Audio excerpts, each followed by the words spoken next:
estamos de volta com a nossa leitura do livro Inteligência Emocional, de Daniel Goleman, e hoje a gente vai refletir sobre a seguinte questão: o que causa a tensão? Quais são os males, os efeitos colaterais da tensão? Vamos observar juntos nesse texto muito bom do livro. Bom, Daniel Goleman diz o seguinte: tensão, ansiedade fora de propósito, fora de lugar. Eu vivo ansiosa e tensa o tempo todo. Tudo começou quando eu estava no ginásio. Eu era uma estudante que só tirava A, sempre preocupada com minhas notas, sem saber se os meus colegas, sempre preocupada com as notas e em saber se os meus colegas e os professores gostavam de mim, preocupada em estar preparada para as aulas. Coisas assim. Meus pais faziam muita pressão para eu me sair bem e ser exemplar. Acho que simplesmente desabei sob toda essa pressão, porque meus problemas estomacais começaram no segundo ano ginasial. Desde essa época, preciso ter realmente muito cuidado com a cafeína e comidas muito condimentadas. Noto que quando fico preocupada ou tensa, o estômago fica ardendo e, como sempre estou preocupada com uma coisa ou outra, vivo nauseada. Bom, gente, esse foi um exemplo. Ansiedade. A ansiedade, um problema causado pelas pressões da vida. É talvez a emoção com maior correlação científica, ligando-a ao começo de uma doença e ao curso da recuperação. Quando a ansiedade serve para que nos preparemos para lidar com algum perigo, entre parênteses, uma suposta utilidade na evolução humana, está nos prestando um bom serviço.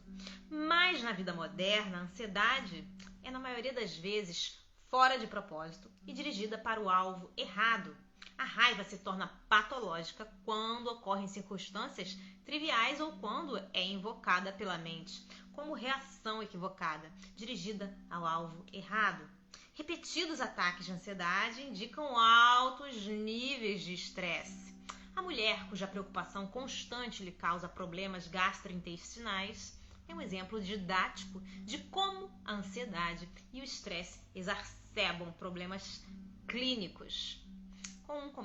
Num comentário de 1993, nos Archives of Internal Medicine, sobre a extensa pesquisa sobre a correlação estresse-doença, Bruce McEwen, psicólogo de Yale, observou um largo espectro de efeitos. Comprometimento do sistema imunológico a ponto de disparar a metástase do câncer, aumento da vulnerabilidade a infecções virais, exacerbação na formação de placas que levam à arteriosclerose e à obstrução do sangue que causa infarto do miocárdio, a aceleração do início da diabetes tipo 1 e do curso do tipo 2, e piora ou provocação de uma crise asmática.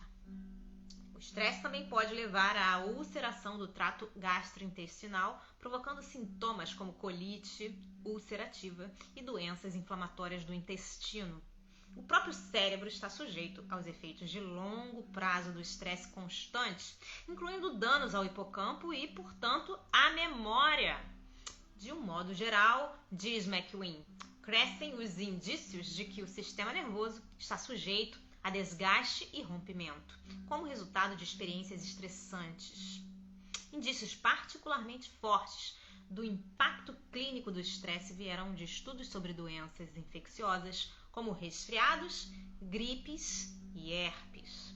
Vivemos constantemente expostos a esses vírus, mas, em geral, o nosso sistema imunológico os mantém à distância.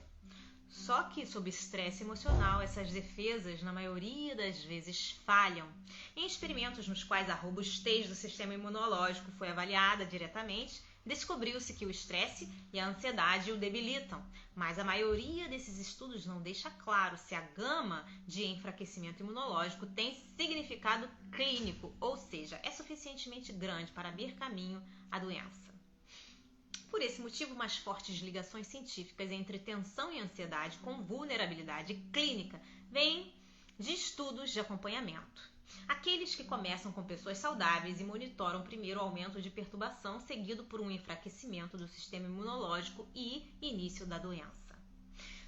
Num dos estudos mais cientificamente sérios, Sheldon Cohen, psicólogo da Universidade de Carnegie Mellon, trabalhando com cientistas numa unidade de pesquisa especializada em resfriados em Sheffield, na Inglaterra, avaliou cuidadosamente o nível de estresse com que as pessoas conviviam e em seguida as expôs sistematicamente a um vírus de resfriado. Nem todos contraíram a doença. Um sistema imunológico robusto pode resistir e o faz constantemente ao vírus do resfriado. Cohen constatou que quanto mais tensão as pessoas tinham em suas vidas, mais provável era que pegassem resfriado. Entre aqueles que viviam sob baixa tensão, 27% se resfriaram após expostos ao vírus. Entre os mais tensos, 47% ficaram doentes. Prova cabal que a própria tensão debilita o sistema imunológico. Embora esse talvez seja um daqueles resultados científicos que confirmam o que todo mundo já sabia ou suspeitava. É considerado uma descoberta que fez época, dado o seu rigor científico. Do mesmo modo, casais que durante 3 meses diariamente tiveram que lidar com questões desgastantes e perturbadoras, como, por exemplo, discussões conjugais, mostraram um forte padrão. 3 ou 4 dias após uma série de particularmente intensa de perturbações, contraíram resfriado ou infecção das vias respiratórias. O período de retardo é precisamente o tempo de incubação do vírus mais comuns de resfriado, sugerindo que a exposição ao vírus, quando estavam mais preocupados e perturbados, os tornava mais vulneráveis. O mesmo padrão estresse-infecção se aplica ao vírus do herpes. Tanto aquele que causa feridas nos lábios quanto o que causa lesões genitais. Assim que as pessoas são expostas a esse vírus, ele fica latente, eclodindo de tempos em tempos. A atividade desse vírus pode ser identificada pelos níveis específicos de específicos anticorpos no sangue. Através desse método, foi possível descobrir a reativação do vírus do herpes em estudantes em exame final, em mulheres recém-separadas e entre pessoas estressadas por estarem cuidando de pessoa da família com o mal de Alzheimer. O que a ansiedade acarreta não é apenas a redução da resposta imunológica. Outra pesquisa mostra efeitos adversos no sistema cardiovascular. Enquanto o sentimento de rancor crônico e a raiva episódica parecem pôr os homens sob grande risco de contração de doença cardíaca, as emoções mais letais em mulheres são a ansiedade e o medo. Numa pesquisa feita na Faculdade de Medicina de Stanford, com mais de 1.000 homens e mulheres que haviam sofrido um ataque cardíaco, as mulheres que sofreram um segundo ataque se caracterizavam por uma grande tendência a sentir medo e ansiedade. Em muitos casos, o medo se apresentava sob forma de fobias incapacitantes. Após o primeiro ataque cardíaco, as pacientes paravam de dirigir, de trabalhar ou evitavam sair de casa. Os insidiosos efeitos físicos da tensão mental e ansiedade produzidas por um determinado tipo de profissão ou por uma vida sob grande pressão, como a da mãe solteira que faz malabarismos para dar conta das tarefas domésticas e do trabalho fora de casa, estão sendo identificados num nível anatomicamente minucioso. Por exemplo, Stephen Manuk, psicólogo da Universidade de Pittsburgh, submeteu 30 voluntários em laboratório a uma provação rigorosa, carregada de ansiedade, e enquanto isso monitorava o sangue dos homens, avaliando uma substância secretada por plaquetas de sangue chamada adenosina trifosfato, ou ATP, que pode provocar mudanças nos vasos sanguíneos, causando ataque cardíaco ou derrames. Quando os voluntários se achavam sob intenso estresse, seus níveis de ATP subiam acentuadamente, ou o mesmo acontecendo com o ritmo cardíaco e a pressão sanguínea.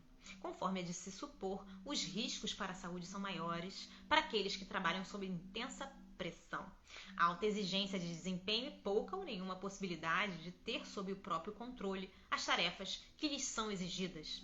Entre parênteses, uma situação que acarreta, entre outros problemas, a hipertensão arterial em motoristas de ônibus. Por exemplo, num estudo com 569 pacientes com câncer coloretal e com um grupo de comparação portador da mesma doença, os que disseram que nos últimos 10 anos tinham sofrido grande contrariedade no trabalho tinham 5,5 vezes mais probabilidade de ter câncer do que os que não viviam sob esse tipo de estresse. Como o curso clínico da perturbação é muito grande, técnicas de relaxamento, que imediatamente refreiam a estimulação fisiológica da tensão, estão sendo usadas clinicamente para aliviar os sintomas de uma grande variedade de doenças crônicas. Entre elas estão a doença cardiovascular, alguns tipos de diabetes, artrite, asma, problemas gastrointestinais e dor crônica, para citar algumas. Na medida em que qualquer sintoma é agravado pela tensão e perturbação emocional, o auxílio aos pacientes para que consigam relaxar e controlar seus sentimentos turbulentos muitas vezes proporciona algum alívio. Bom, gente, ficamos por aqui por hoje. Espero que vocês estejam gostando dessa leitura tanto quanto eu. Um grande beijo a todos. Deus abençoe e até a próxima. Tchau, tchau.